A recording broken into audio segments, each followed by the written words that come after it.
Some of the biggest artists in music history, TLC, Lil Wayne, Toni Braxton, sold millions of records and still ended up in debt or broke.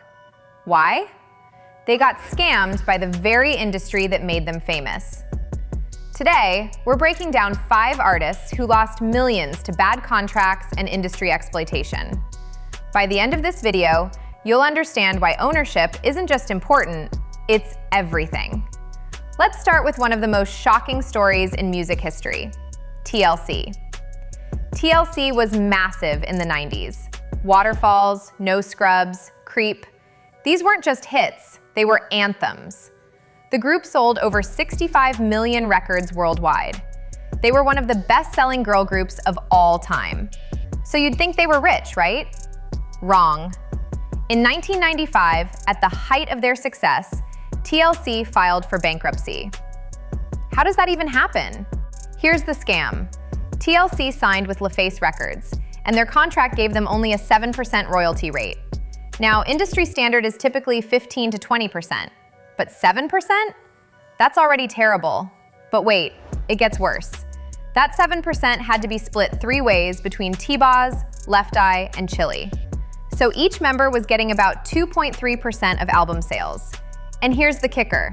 They were responsible for all of their expenses. Music videos, they paid for it. Tours, they paid for it. Choreography, wardrobe, marketing, all out of their pocket. Do the math. They sold 65 million records, and each member made roughly $50,000 per album. Meanwhile, LaFace Records and their parent company, Arista, made tens of millions. T-Boz once said they should have been called the least compensated instead of TLC.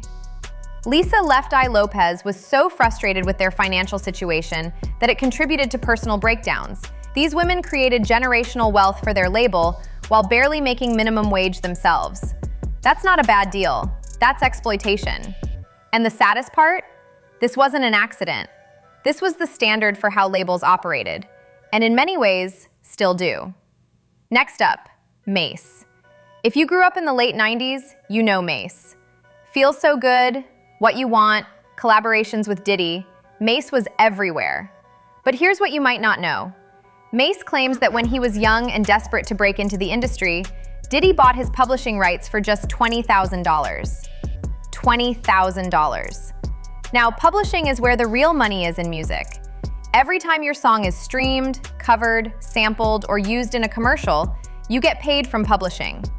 And Mase's catalog? It's worth millions. Probably tens of millions at this point. But he didn't own it. Diddy did. For years, Mase was publicly feuding with Diddy, trying to buy back his masters.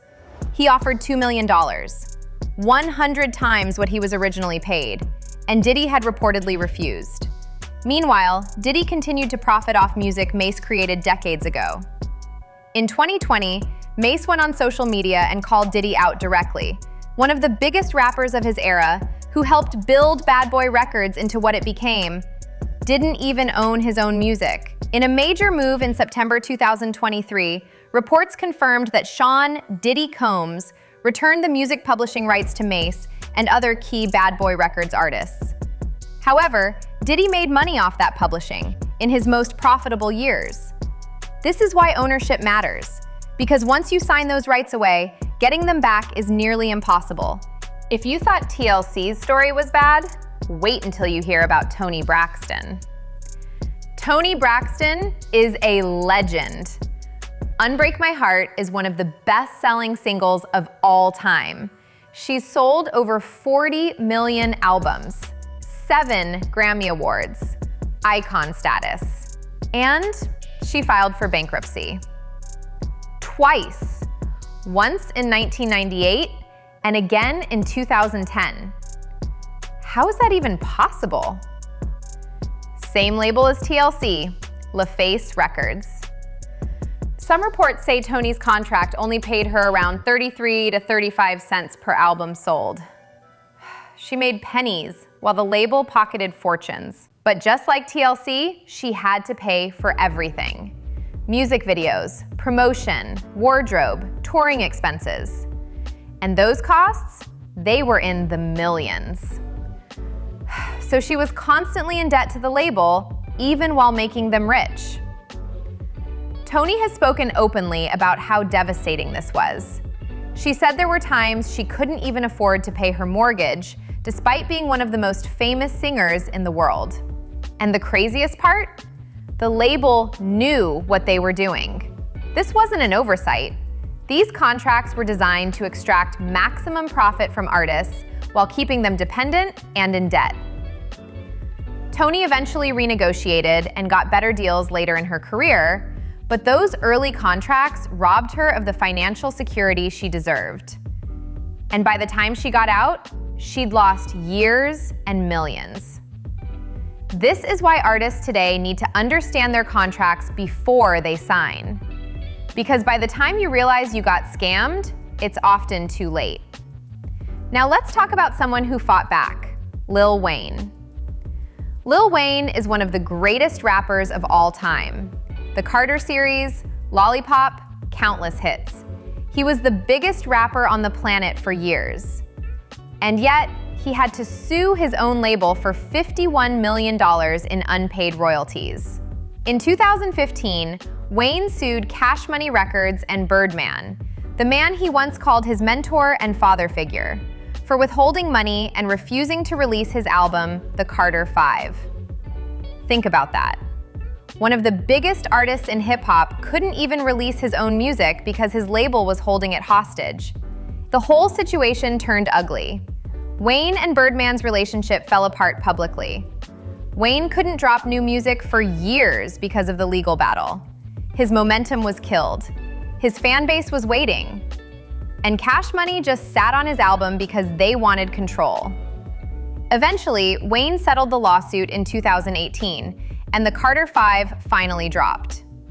But here's the thing. Those were supposed to be his prime years. From 2015 to 2018, Wayne should have been dominating. Instead, he was stuck in court fighting for what was already his. And even though he's Lil Wayne, one of the most successful rappers ever, he still had to fight tooth and nail to get paid properly. If it can happen to him, it can happen to anyone. The lesson here? Even when you're at the top, if you don't own your music and you're locked into a bad contract, you're still at someone else's mercy. Finally, let's talk about JoJo. And this one hits different because it's not even about money. It's about control. JoJo burst onto the scene in 2004 when she was just 13 years old. Leave, Get Out, was everywhere. She was a teenage superstar, and her debut album went platinum. She signed with Blackground Records when she was only 12. And then, nothing. For almost a decade, JoJo disappeared from music because Blackground Records refused to release her music and refused to let her out of her contract. She recorded music that never came out. She watched her career die in real time. She couldn't sign with another label. She couldn't release music independently. She was contractually imprisoned. JoJo has said those years were some of the darkest of her life. Finally, in 2014, she was released from the contract. She had to start over from scratch. She eventually re-recorded her first 2 albums just so she could own them and put them back on streaming. But think about what was stolen from her. 10 years. An entire decade of her career. JoJo's story isn't about losing millions in royalties. It's about losing something even more valuable. Time. And you can never get that back. So what do all these stories have in common? They all signed contracts without fully understanding what they were giving away. They were young, they were hungry, and they trusted the wrong people. But here's the good news. It doesn't have to be this way anymore. The music industry has changed. You can distribute your music independently.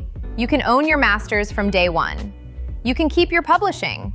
You don't need a major label to succeed anymore. But you have to educate yourself. You have to understand what you're signing. You have to protect your rights before you blow up, not after. I'm Amber, and remember, Your music is your asset. Protect it at all costs. I'll catch you in the next one. It's faded, baby.